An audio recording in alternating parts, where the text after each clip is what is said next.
The first time Maggie's mother said it, I almost dropped an entire tray of deviled eggs. Not because the sentence was loud. It wasn't. Elaine Turner said it softly, with a smile, in the middle of a backyard birthday party, while her daughter was across the lawn pretending not to watch me talk to another woman. She looked at me, tilted her head, and said, "So you're why she won't date anyone." And just like that, 9 years of friendship started making a very different kind of sense. My name is Ben Lawson. I'm 34, and Maggie Turner had been my best friend since we were 25. We met at a charity trivia night in Nashville, where she accused my entire team of cheating because we knew too much about state capitals. I told her maybe she should study harder. She told me maybe I should develop a personality beyond geography. We were friends by the end of the night. That was Maggie. Quick mouth, warm heart, dangerous memory, the kind of woman who could insult you and make you feel chosen at the same time. She worked as a middle school counselor. I ran logistics for a regional furniture company. Very different worlds, except somehow our lives kept overlapping until eventually nobody bothered asking why I was at Turner family events anymore. I just was. Thanksgiving? Ben was there. Maggie's niece's school play? Ben was there. Elaine's birthday cookout? Apparently. Also Ben. People always had opinions about that.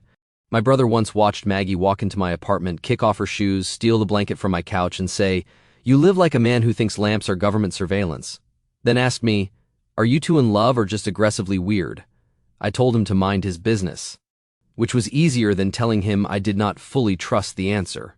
The truth was, Maggie had become the most stable part of my adult life without either of us making a formal decision about it. She knew my coffee order, my mother's birthday, the way I got quiet when work got bad, and which old country songs I claimed to hate but never skipped. I knew her too. I knew she bought birthday cards 2 weeks early and forgot to mail them. I knew she cried when kids at school improved, but pretended allergies were involved. I knew she hated being called sweet, because people used that word when they didn't want to admit she was strong. I also knew she hadn't seriously dated anyone in almost 2 years. I didn't know I was part of the reason, at least, not until Elaine said it. The party was for Maggie's father, who had turned 65 and insisted he didn't want a big thing, which meant Elaine invited 30 people and rented folding chairs. It was late summer, still hot enough that the ice in the lemonade kept giving up immediately. Kids ran through sprinklers. Someone's uncle was losing a serious argument with a grill. The whole yard smelled like charcoal, cut grass, and too many side dishes.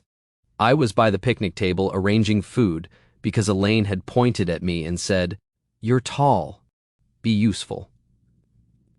A woman named Kelly had been helping me. She was a friend of Maggie's cousin.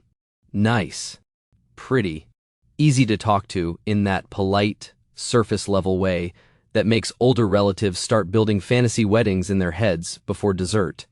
Kelly laughed at something I said. Across the yard, Maggie looked over, only for a second. But I saw it. Then she looked away too fast and pretended to listen to her aunt. Elaine saw it too. Mothers are terrifying that way. She stepped beside me, took a deviled egg from the tray and said, "Kelly seems nice?" "She does. Pretty." I gave her a careful look. "Elaine." "What?" "I'm making conversation." "You never just make conversation." She smiled, completely unbothered. "That's because conversation is more useful when it has a purpose." I should have left right there. Instead, because I am a man with poor survival instincts around Turner women, I said, "And what's the purpose?" Elaine glanced toward Maggie, then back at me. "So you're why she won't date anyone." The tray shifted in my hands. I caught it before the eggs became casualties. "I'm sorry?" Elaine's smile stayed gentle, which somehow made the sentence worse. "You heard me." I looked across the lawn again. Maggie was still talking to her aunt, but her eyes flicked toward us once more. She looked irritated now. Not at me exactly. More like she knew her mother had started something and could not hear enough to stop it. "I don't think that's true," I said. Elaine took another egg. "Of course you don't." Men like you never do until somebody says it in plain English. I stared at her. Men like me? Decent, loyal, emotionally cautious to the point of public inconvenience. That feels very specific. It was meant to. Before I could answer, Kelly walked back over with a stack of plates. Need any help? Elaine's expression changed instantly into warm hostess mode. Oh, honey, thank you. Kelly smiled at me. I think your friend's aunt wants everyone for photos. Right, I said, grateful for the interruption and annoyed by it at the same time. But Elaine wasn't done. As Kelly stepped away, Elaine leaned closer and said, still softly, Ask yourself why my daughter looks at every woman near you like she's being asked to applaud her own replacement. Then she walked off. Just left me there, with deviled eggs, a plastic tablecloth, and a sentence I could not put back where it came from. A few minutes later, Maggie appeared beside me. She wore a yellow sundress and had her hair pulled back loosely, with one strand falling near her cheek. She looked casual, bright, familiar, and suddenly familiar felt dangerous. What did my mother say to you? She asked. Why do you assume she said something? Because you look like a man who just got audited by a church lady. That is close. Maggie's eyes narrowed. Ben. Across the yard, Elaine called for everyone to gather near the patio for photos. Maggie didn't move. Neither did I. And for the first time in 9 years, I looked at my best friend and wondered if everyone else had been seeing something I had trained myself not to name. The family photo situation did not help. Elaine lined everyone up near the patio with the kind of smiling authority usually reserved for air traffic control. Parents in chairs, siblings in the back, kids in front pretending not to be sticky, cousins drifting in and out of formation like it was a military exercise designed by chaos. Maggie ended up beside me. Not unusual. That was part of the problem. For years, none of it had felt unusual. Where she stood, how easily she reached for my wrist to move me half a step to the left, the way her shoulder brushed mine while her mother adjusted people like centerpieces. Stop looking like you're being arraigned, she muttered out of the side of her mouth. I'm hot and confused. You always look like that in family photos. That feels insulting. It was. The photographer, Maggie's cousin with a very expensive camera and no patience, called out, Ben, closer. Why? I asked. Because there's a whole human-sized gap between you and Maggie. Before I could answer, Maggie slid half a step nearer. My brain chose that exact moment to replay her mother's sentence. Ask yourself why my daughter looks at every woman near you like she's being asked to applaud her own replacement. I went still. Maggie noticed immediately. Are you okay? She asked, quieter now. Fine. That was a suspiciously short lie. The camera flashed before I could answer. After the photos, the party broke back into smaller pieces. Her father went back to the grill. Her aunt started telling a story nobody escaped from for 20 minutes. The kids discovered a cooler full of popsicles and turned it into social unrest. I helped carry plates inside mostly because I needed a task. Maggie followed me into the kitchen with a stack of empty bowls. The house was cooler than the yard, quiet, except for the muffled sounds of people laughing outside. She set the bowls in the sink and turned to me. Okay, she said. What did my mother say? I opened a cabinet just to have something to do with my hands. Why are you so sure it was dramatic? Because she's my mother, and because you've reorganized those napkins 3 times. I looked down. She was right. Maggie folded her arms. Ben. I should have told her. Maybe not word for word, but something. Instead, I said, she mentioned Kelly. Maggie's expression changed just slightly. What about her? That she seems nice. That's it? I made the mistake of hesitating. Her eyes narrowed. What else? Nothing useful. Which means something very useful, because you only say that when you're hiding. I leaned back against the counter. I'm not hiding. I'm editing. That is hiding with better branding. That almost made me smile. Almost. Then Kelly walked into the kitchen carrying a tray of lemonade glasses. Sorry, she said. Am I interrupting? Maggie stepped back too quickly. No. Kelly set the tray down and looked at me. Hey, I was actually going to ask, if you're not doing anything next week, would you maybe want to grab coffee sometime? The room went completely still. Maggie didn't say anything. That was what made it worse. Because I knew her. I knew the difference between her relaxed silence and the silence she used when she was suddenly holding too much in her face and didn't trust herself to speak. Kelly kept smiling, unaware. I looked at her, then at Maggie, then back again. And there it was. The exact moment Elaine had warned me about. Maggie did not look jealous in a dramatic, movie scene way. She looked braced, like she had prepared herself to be gracious in advance, like applause might actually be expected. No pressure, Kelly added. I just thought it might be nice. Before I could answer, Maggie picked up the tray again and said, I should take these outside. Then she left, just like that. No smile, no joke, no insult aimed at me for sport. Just gone. Kelly turned toward the doorway, confused. Did I say something weird? No, I said too quickly. No, you're fine. And that was the trouble. She had done nothing wrong. But the air in the kitchen had shifted so fast, it felt like standing in the path of weather. Kelly looked back at me. So, coffee? I should be honest about this.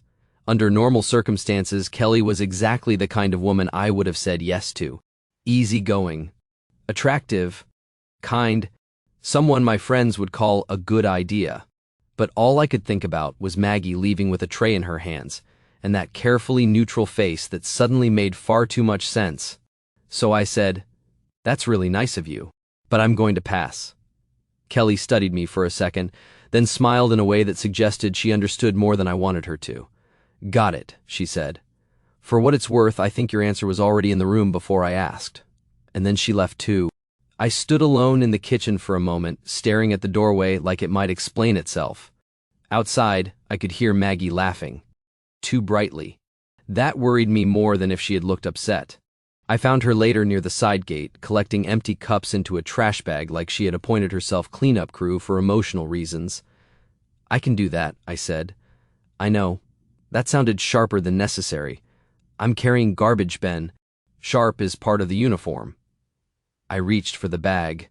She let me take it, but only after a second's resistance. Neither of us looked at the other. Then I said, Kelly asked me for coffee. I figured. I said no.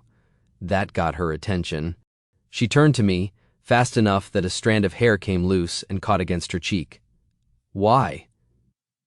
The question came out too quickly, too personally. We both heard it. So she added, I mean, why? She seems perfectly nice. She is. Then why not? I looked at her. Really looked at her. At the tension she was pretending wasn't there. At the way her fingers tightened around the edge of the trash bag. At the fact that 9 years of friendship had apparently left me stupid in some directions and very alert in others. I don't know, I said. That was true. Just not complete. Maggie held my gaze for a second longer than felt safe. Then she looked away and said softer now, My mother needs a hobby. I gave a short laugh. That feels unrelated. It's not. Before I could answer, Elaine called from the patio, Maggie, sweetheart, come help me with the cake. Maggie closed her eyes briefly like a woman receiving a burden from heaven. Then she looked at me one last time and said, If she said something weird, don't listen to her. And because I was suddenly tired of careful, I asked, What if she was right? Maggie froze. Not dramatically. Just enough. Then she turned toward me, face unreadable, and asked very quietly, Right about what? Maggie's question stayed between us. Right about what? The yard was loud behind her, kids yelling, her father laughing near the grill, Elaine calling for cake with the fake innocence of a woman who had absolutely engineered half the emotional damage of the afternoon. But the side gate felt suddenly separate, quieter, like the whole party had stepped back to see what we would do. I could have lied. That would have been easier. I could have said, Nothing. Forget it. Your mom was just being your mom. Maggie would have let me. Probably. She was good at letting people retreat. When she was afraid, the truth might hurt more than the silence.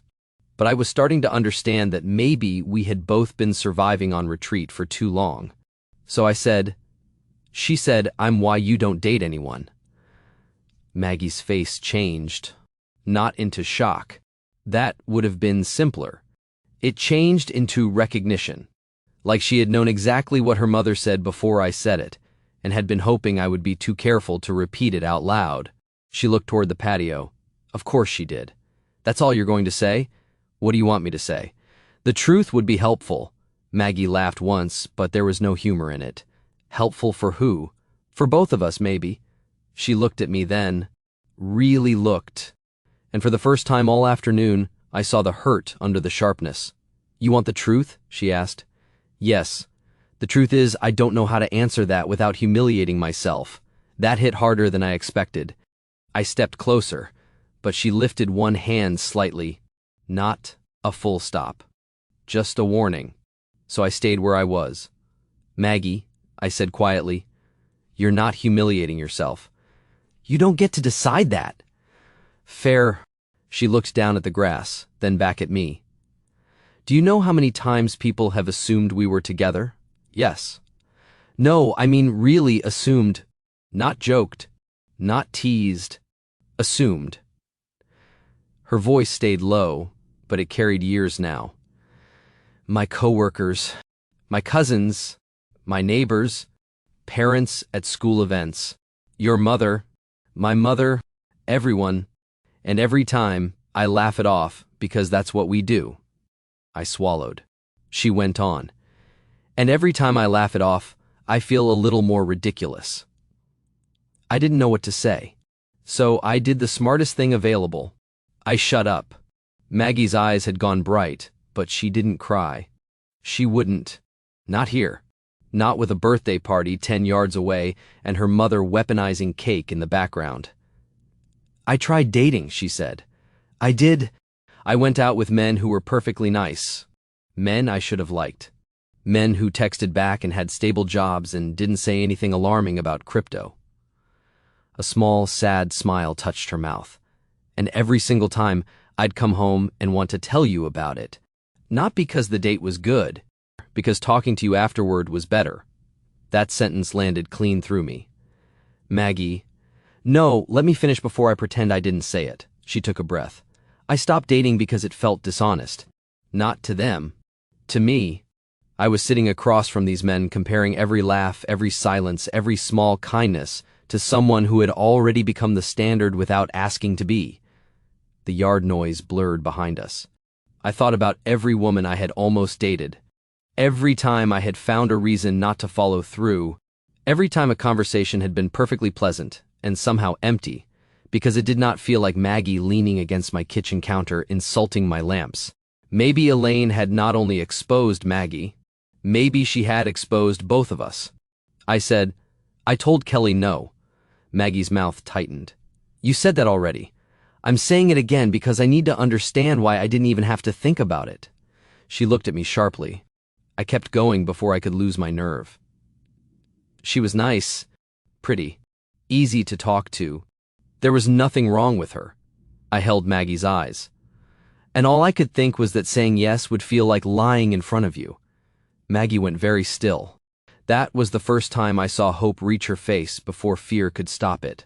Then she whispered, Ben, don't say things like that unless you mean them. I know. No, you don't. Her voice shook just slightly. You can survive being careful. I can't survive almost anymore. That was the sentence. Not her mother's. Not Kelly's. Hers. The one that finally made everything unavoidable.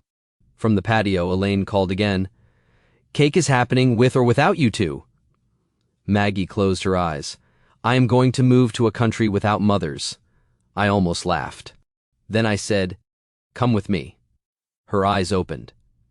Where? Front porch? 2 minutes. No audience.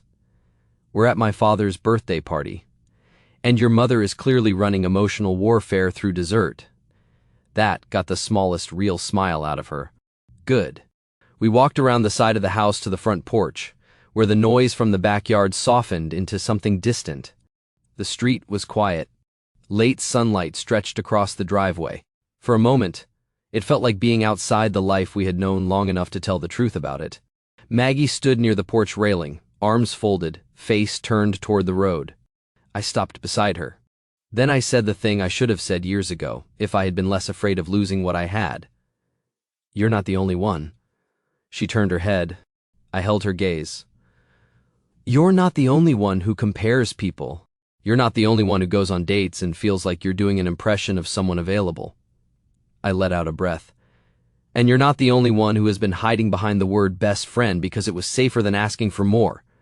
Maggie's eyes filled fast this time. "Ben, I don't know exactly when it changed," I said. "Maybe it didn't. Maybe it was always building, and we just kept calling it habit. But I know this, when your mom said I was why you wouldn't date anyone, the reason it scared me is because part of me already knew I was using you the same way." Her voice came out small. "Using me how? As the reason no one else felt right." She looked at me for one long second. Then she laughed once through tears she was trying not to let fall. "I hate that my mother is going to be unbearable about this." She already was. "I know." We stood there close but not touching, both of us carrying 9 years to the edge of something we could not joke away. Then, Maggie looked at my mouth, just once, before looking back at my eyes. And from inside the house, Elaine's voice floated through the open window. "Ben, if you're going to finally kiss my daughter, please do it before the candles melt." Maggie's face went completely red. I stared at the window. Then Maggie whispered, "I'm going to disappear into the ocean. We're in Tennessee. I'll find one." And somehow, even with the worst possible audience nearby, I realized I didn't want to wait another year, another month, or even until after cake. I looked at Maggie and said, "For the record, I had imagined this with less commentary from your mother." Maggie covered her face with both hands.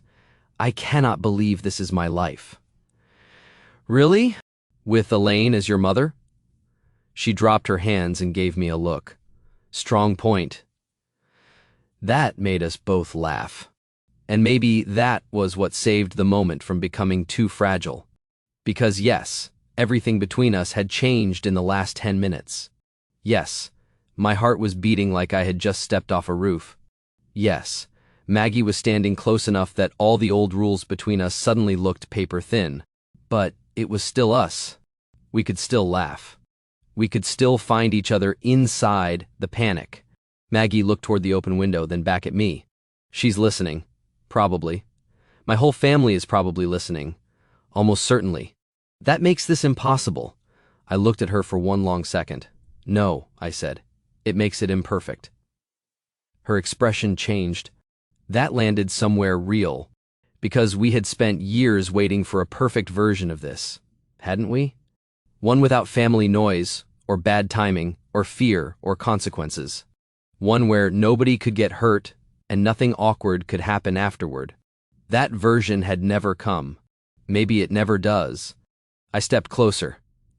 "Maggie, if you don't want this right now, say so. We can go eat cake and pretend your mother didn't just violate several emotional privacy laws." A shaky smile touched her mouth. "But if the only reason we're waiting is because this moment is messy," I said, "then I'm done letting messy stop us." She looked at me like the words had removed the last excuse she was still trying to hold. Then she whispered, "I don't want to wait." That was enough. I touched her face gently, giving her one final second to change her mind. She didn't, so I kissed her. Not wildly, not like a movie version of 9 years finally crashing open. It was softer than that. Warmer, more careful. The kind of kiss that felt less like starting something new and more like telling the truth about something that had already been living there for a long time. Maggie's hand came up to my wrist. Then she smiled against my mouth. I pulled back just enough to look at her. What? She's definitely watching. I glanced toward the window. The curtain moved. Barely. Maggie pointed. "Mom." From inside, Elaine called. "I saw nothing. I am a respectful woman." Maggie closed her eyes. "She is a criminal." I laughed, and this time Maggie did too. Real laughter. The kind that made her lean into me for half a second, like her body had finally accepted that it was allowed. Then, she took my hand. Not casually, not as a joke. She laced her fingers through mine and looked down at them as if she wanted proof. "Okay," she said quietly. "Okay?" "Okay as in, I'm scared, but I'm not taking it back." My chest tightened. "Good," I said, "because I'm scared too." That seemed to help her. We stood there on the front porch a minute longer than necessary, hand in hand, doing nothing dramatic except not letting go. Then Maggie took a breath. "We should go back before she starts narrating." Too late, probably. When we walked into the backyard, everyone behaved terribly. Not cruelly, just terribly. Her cousin immediately looked at our hands and dropped a stack of paper plates. Her father squinted at us from near the grill, then said, "About time," like he had been waiting since the Clinton administration. Elaine stood by the cake, radiating innocence in a way only guilty mothers can. Maggie pointed at her. "You are on probation." Elaine smiled. "I accept no charges without counsel." Her father lifted his beer. "I'll represent her." "You are all impossible," Maggie said. But she did not let go of my hand. That mattered more than any announcement could have. For the rest of the party, nothing and everything changed. We still helped with cake. We still teased each other. I still carried folding chairs back to the garage because Elaine believed height was a form of volunteerism. But now Maggie would glance at me and smile like we were sharing a secret that everyone already knew. And every time she did, I felt the shape of my life shift a little closer to what it should have been. That night, after the party ended, I walked her to her car. The driveway was quiet now. Paper lanterns moved softly in the late summer air. The house behind us glowed warm and messy with family cleanup. Maggie leaned against her driver's door and looked at me. "So," she said, "so, are we doing the thing where we over-discuss this until it becomes weird?" I smiled. "Probably a little." "Good. I like our brand." "But not tonight," I said. Her eyebrows lifted. "Tonight," I said, "I'm asking you on a real date." Her face softened. "A real date?" "Yes. No family audience. No ambush commentary. No deviled eggs." "That's a shame. They were good." "Maggie," she smiled. "Yes." "Tomorrow?" "Yes." Then she stepped closer and kissed me this time. Quicker than the first one. Less careful. More confident. When she pulled back, she said, "There. Now my mother doesn't get credit for the second one. She'll still take it." I know. The next day, I picked her up at 6. I had known Maggie for 9 years, but standing on her porch for an actual date made me nervous in a way that felt almost ridiculous. She opened the door in a green dress, saw my face, and smiled like she had just found a new favorite thing. "You're nervous," she said. "I am not. Ben, I am appropriately alert." She laughed and kissed my cheek. "Good. Me too." Dinner was strange for the first 5 minutes. Then, it was not. That was the best part. We had been afraid romance would make us lose the friendship. It didn't. It gave the friendship somewhere honest to go. By the time dessert came, Maggie had stolen half my tiramisu, insulted my wine pronunciation, and held my hand under the table like it was the most natural thing in the world. And maybe it was, because the truth was, nothing important had appeared overnight. It had simply stopped hiding. After that first real date, Maggie and I made one rule. No pretending this was fragile just because it was new. That sounds simple. It wasn't. For 9 years, we had known exactly how to be close without naming it. We knew how to sit shoulder to shoulder on a couch, how to argue over music in the car, how to call each other after bad days, how to show up when something mattered. What we didn't know yet was how to do all of that while also letting ourselves reach for each other on purpose. So we learned, slowly at first. The first week, we went to dinner twice and acted like teenagers every time our hands touched. The second week, Maggie came over for movie night and fell asleep with her head on my shoulder like she had done 100 times before. Only this time, when she woke up and realized where she was, she didn't pull away or joke too fast. She just looked up at me and whispered, This is better when I don't have to pretend it means nothing. I kissed her forehead and said, "Yeah, it really is." Elaine, of course, became unbearable. Not in a cruel way. In an Elaine way. The first Sunday dinner after Maggie and I started dating, she placed us side by side at the table, handed me the mashed potatoes and said, "Ben, sweetheart, pass these to your girlfriend." Maggie pointed her fork at her. "Say girlfriend again like that and I'm leaving." Elaine smiled.